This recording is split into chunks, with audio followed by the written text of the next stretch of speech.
వాటికి హత్య madam. Accident గా చిత్రీకరించడానికి ట్రై చేస్తున్నారు.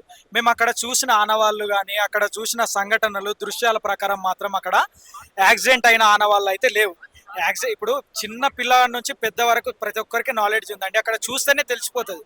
సో అక్కడ యాక్సిడెంట్ అయినట్టు చిత్రీకరించడానికి ట్రై చేస్తున్నారు. లేకపోతే మందు తాగిండు, డ్రింక్ చేసిండు అని క్రైస్తవ ఏ పాస్టర్ కూడా మద్యం సేవించడండి. ఏ పాస్టర్ కూడా మద్యం సేవించడు. అట్లా చిత్రీకరిస్తున్నారు. ఎందుకంటే కుట్ర ఉంది దీనిపైన, దీని వెనకాల పెద్ద కుట్ర ఉంది. మేము ఎందుకు యాక్సిడెంట్ ఫస్ట్ నమ్మినాం. తర్వాత చూసిన దృశ్యాలను బట్టి, లేకపోతే చూసి ఒక్కొక్కటి మాకు వెలుగులోకి వచ్చిన నిజమైన సంఘటనలు వెలుగులోకి వచ్చిన కొద్దీ మాకు నిజం అనేది తెలిసిపోయింది. మెయిన్ ఏంటంటే నాయకులు, ఇప్పుడు పెద్ద రాజమండ్రిలో ఇప్పుడు కూటమి ప్రభుత్వము అధికారంలో ఉంది. అధికారంలో ఉన్న నేతలు కానీ, పోలీసులు కానీ, డాక్టర్లు కానీ ఎవరు కూడా ఇప్పటి వరకు ఏ ఒక్క నిజం కూడా మాకు చెప్పలేదు. ఇప్పటికి కూడా స్పందించడం లేదు. అసలు ఏమైందో కూడా చెప్పట్లేదు. ఇంత లేట్ ఎందుకు? ఇరు రాష్ట్రాలు టాప్ ప్లేస్ లో ఉన్నాయి. ఒక కేసును ఛేదించడంలో కానీ, ఏదన్నా ఏమంటారు ఒక దాన్ని కనిపెట్టడంలో కానీ, ఏమన్నా ఇప్పుడు ట్రాఫిక్ లో అన్నిట్లో ఒక పోలీస్ విషయంలో అయితే టాప్ ప్లేస్ లో ఉన్న ఇరు రాష్ట్రాలు ఈ చిన్న సంఘటనను ఎందుకు ఛేదించలేకపోతున్నాయని మా అనుమానం. ఇది ముమ్మాటికి హత్య అండి. అయితే ఇందులో ప్రభుత్వ హస్తం కూడా ఉందంటారా? ప్రభుత్వ హస్తం అని కాదు, ప్రభుత్వంలో కొంతమంది నేతలకు అనుకూలంగా ఉన్న వ్యక్తులే ఈ పని చేశారని మేము నమ్ముతున్నాం.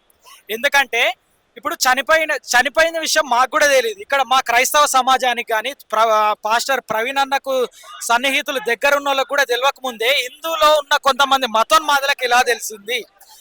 వాడెక్కడో ఉన్నాడు, బాడీ ఎక్కడ ఉంది, వానికి ఎలా తెలిసింది? ఫస్ట్ పోస్ట్ పెట్టి డిలీట్ చేశాడు. కరుణాకర్ సుగూర్, రాధా మనోహర్ దాసు, లలిత్ కుమారు, ఎవడో ఇంకా చాలా మంది హిందువులలో కొంతమంది ఏమనుంది ఆ పోస్ట్ లో ఎవరు చంపేసి పడేశారు అని ఉంది. అంటే డాక్టర్లు ఇప్పుడు వచ్చిన పోలీసు కూడా నిర్ధారణ చేయలేడు అది హత్యనా యాక్సిడెంట్ అని. ఇంత నాలెడ్జ్ ఉన్న, ఇంత చదువుకొని ఇన్ని సంవత్సరాలు కష్టపడి చదివి ఒక ట్రైనింగ్ చేసిన డాక్టర్ గానీ, పోలీసు గానీ ఛేదించక ముందే నార్మల్ ఒక వ్యక్తి అయినటువంటి అతనికి ఎలా తెలిసింది అనేది మా అనుమానం. ఇప్పుడు మెయిన్ ఏంటంటే ఇప్పుడు మా క్రైస్తవ సమాజం నుంచి అతనికి ప్రమాదం లేదు, వాళ్ళ కుటుంబీకుల నుంచి ప్రమాదం లేదు, మా సంఘస్థుల నుంచి ప్రమాదం లేదు, ఆయన కింద ఉన్న శిష్యుల నుంచి ప్రమాదం లేదు. మెయిన్ ఏంటంటే మా ప్రవీణ్ అన్న మా క్రైస్తవానికి కుడి భుజం లాంటి వారు.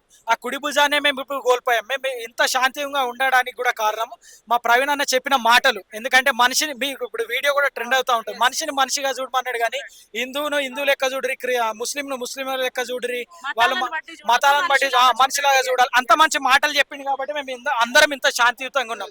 అదే మేము ప్రవీణ్ అన్న అడుగుజాడల్లో నడుచుకోకపోతే, అదే ఇప్పుడు ఒక హిందూ కానీ ముస్లిం కానీ అయితే రాష్ట్రం అల్లా కల్లోలం చేస్తుండే. బస్సులు ఇక్కడ ఉన్న ఏ ఫర్నిచర్ కూడా మిగిలకపోతుండే. అట్లా అల్లర్లు చేస్తుండే. మేము అట్లా చేయట్లేదు కదా, శాంతియుతంగా పోరాటం చేస్తున్నాం. మా మైనస్ ఏంటంటే మేము ఇంత శాంతియుతంగా ఉండడం కూడా మాకు చాలా మైనస్. అది మాకే రివర్స్ కొట్టింది. ఇక నుంచి ఇది హత్య అని మా అందరికీ తెలుసు. కానీ మేము ఏంటంటే ప్రభుత్వం మీద నమ్మకంతో, డాక్టర్లు ఇప్పుడు అధికారం మీద గౌరవంతో మేము సైలెంట్గా ఉంటున్నాం. ఇప్పుడు ఇప్పటి వరకు కూడా తీర్చలేదు. ఇంతవరకు కూడా ఇంకా మాకు చూస్తున్నాం ఇంకెప్పుడు చెప్తారా అని. ఇది ఒకవేళ యాక్సిడెంట్ అనే చిత్రీకరిస్తారు ముమ్మాటికి. ఆల్రెడీ మాకు తెలిసిన వాళ్ళు ఉంటారు కదా, కొంచెం లోతైన సమాచారం ప్రకారం అయితే ఇది యాక్సిడెంట్ గానే ఓకే చేయడానికి వీలుంది అనే మాటలు వినిపిస్తున్నాయి. సో ఇది మాత్రం ఒకవేళ హత్య అని తేలితే మాత్రం మేము ఏ విధంగా స్పందించాలో స్పందిస్తాం. ఇది మాత్రం ప్రభుత్వం కూడా ఏంటంటే, ఇప్పుడు ఆంధ్రప్రదేశ్లో పవన్ కళ్యాణ్ గారు డిప్యూటీ స్పీకర్ ఉన్నారు. అతను ఏ విధంగా అంటే మన ఓట్లు ఎలక్షన్ కాకముందు ఏంటంటే క్రైస్తవం వల్లనే నాకు జ్ఞానం కలిగింది, క్రైస్తవ స్కూళ్ళలో నేను చదువుకున్నాను, క్రైస్తవం వల్లనే నాకు ఇంత మంచి అవకాశం లభించింది, ఒక చెంప మీద కొడితే ఇంకో చెంప చూపెట్టమన్నారు, అంతే శాంతియుతంగా నేను పోరాటం చేశాను, 12 ఏళ్ళు పోరాటం చేసిన కాబట్టి మెయిన్ క్రైస్తవుల వల్లనే నేను గెలిచానని చెప్పుకున్నాడు. అప్పుడు చెప్పుకుంటే మేము మురిసిపోయినాం.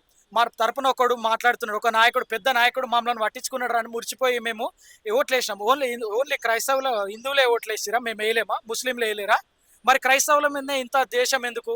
సో ఇప్పుడు పవన్ కళ్యాణ్ గారు కనీసం, సరే ఇప్పుడు ఆయన పెద్ద వ్యక్తి కాబట్టి బిజీ ఉండొచ్చు, కొన్ని అధికార కార్యకలాపాల వల్ల బిజీ ఉండొచ్చు, కనీసం టీంతోనైనా రెస్పాండ్ అయ్యి, ఇప్పుడు ప్రతిదానికి ఆయన రెస్పాండ్ కాదు, చిన్న టీం ఉంటుంది, ఎందుకంటే కొన్ని చూసుకునేటి, ఆ టీం నుంచి కనీసం ఒక పోస్ట్ పెట్టినా కానీ మాకు అనుమానం రాకపోతుండే. సో మాకేందంటే డిప్యూటీ స్పీకర్ గారు కూడా దీనిపైన అదే డిప్యూటీ స్పీకర్ గారు కూడా దీనిపైన స్పందించాలి. మెయిన్ ఏంటంటే డిప్యూటీ స్పీకర్ గారు గెలిచిన తర్వాత కూడా ఏకపక్షంగా వ్యవహరిస్తున్నారండి. మాకు అది నచ్చట్లేదు. ఎందుకంటే మొన్నటి వరకు ఆ, చర్చిలు మసీదులు అనుకుంటూ మాట్లాడుతున్నారు. ఒక అధికారంలో ఉన్నప్పుడు అవి మాట్లాడకూడదు. ఎందుకంటే అందరు సమానమే. ఇప్పుడు క్రైస్తవులు, ముస్లింలు, జైనులు, బౌద్ధులు ఎంతో మంది ఉన్నారు. ఇప్పుడు వేరే వాళ్ళు కూడా వచ్చి నార్త్ ఇండియన్, సౌత్ ఇండియన్ వాళ్ళు అందరూ వచ్చి ఇక్కడ బతుకుతున్నారండి. ఇప్పుడు ఓన్లీ మా తెలంగాణలో ఉండరు, మీరు వెళ్ళిపోరు అంటే అది న్యాయమా? కాదు కదా. ఆయన మాటలు అట్లనే ఉన్నాయి మరి. ఎందుకంటే ప్రతి ఒక్కరిని సమానంగా చూడమని చెప్పింది ఏ ధర్మం అయినా కానీ. మేమైతే అందరం అట్లనే చూస్తాం. మరి మీ హిందూ మతం కానీ మీ ముస్లిం మతం కానీ ఓన్లీ ముస్లింలను చూడరు, హిందువులను చూసుకొని క్రైస్తవులను చంపేయరు, దాడి చేయరు అని చెప్తే మరి అది మీ ఇష్టము. మాకైతే హిందువులైనా ముస్లింలైనా ఎవరైనా ఒకటే అని చెప్పి మాకైతే మతం నేర్పించింది. మాకు ప్రవీణ్ అన్న కూడా ఏం చెప్పిండు, అందరినీ సమానంగా చూడాలని, శాంతియుతంగా. ఈయన శాంతి మాటలే మమ్మల్ని ఇంత శాంతిగా ఉంచినాయి. లేకపోతే ఇప్పటికీ అల్లకల్లోలం కాదు, మొత్తం రాష్ట్రం తగలబడిపోతుండే. మాకు మా అన్న చెప్పిన మాటలు గుర్తు వస్తున్నాయి కాబట్టి మేము ఇంత శాంతియుతంగా ఉన్నాం. ఇది మాత్రం రెచ్చగొట్టే వ్యాఖ్యలు కూడా అధికారులు మానుకోవాలి.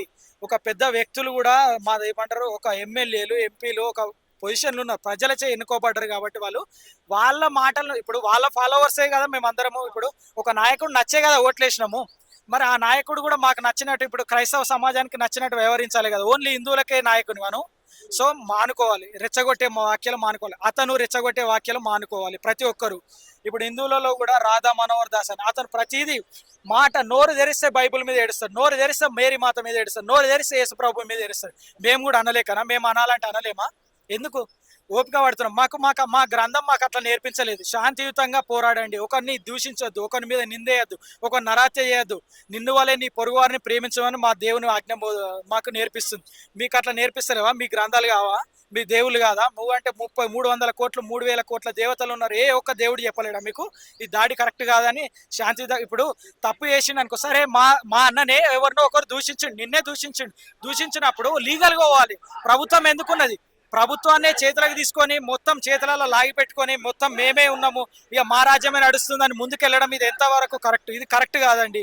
ఇది మాత్రం ముమ్మాటికి హత్యే. ప్రతి ఒక్కరం నమ్ముతున్నాం, కానీ ఏంటంటే ప్రభుత్వం మీద అధికారంతో చాలా సైలెంట్గా ఉంటున్నాం. ఇది మాత్రం హత్యనే. We want justice.